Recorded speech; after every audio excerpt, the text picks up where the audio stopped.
They've danced for some of the most prestigious ballet companies in the world.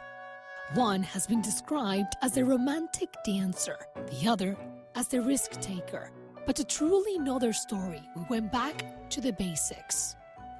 Take me back to Mexico, where everything started. So we come from a very big family. We are 2 out of 11. Originally from Guadalajara, Jalisco, Mexico. Meet the Hernández brothers. Their love for ballet started at an early age in the backyard of their home. The place where we used to hang our laundry.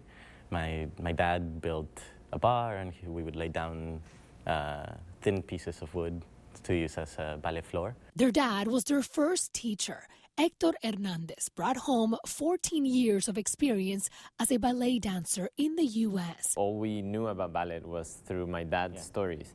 And he would try to describe a step, so you would go and try it. And then it would work, and he would run out of the studio and be like, come. You know, so that was it.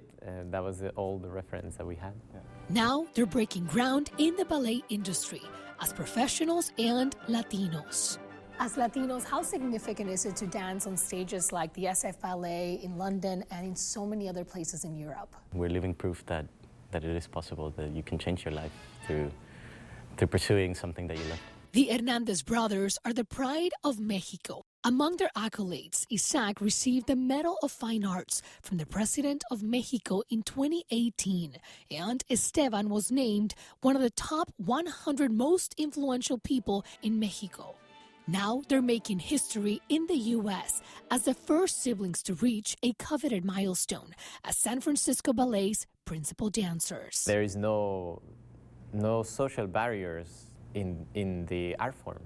It's talent that counts. As male Latino dancers, they're not only paving the way in the arts, but also breaking stigmas. How did you tackle el machismo, the macho mentality as male dancers? I remember when I asked my dad to teach me to dance, and he said, you're going to have to deal with things like machismo. I remember when I would encounter some of these situations, I would teach some of the kids how to do pirouettes, and they had no idea that a ballet dancer could do that or would do that. And so I understood that a lot of these situations would happen because people had no access to it. Now they're bringing that access to their home country. For the past 10 years, they've been producing Despertares, the largest ballet show in Latin America.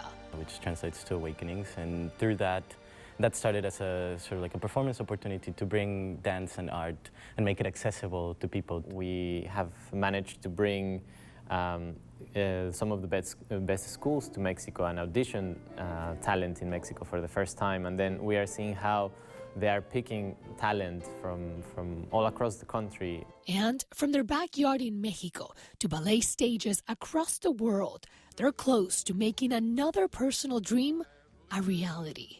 And how does it feel that finally you'll get to dance together in the U.S.?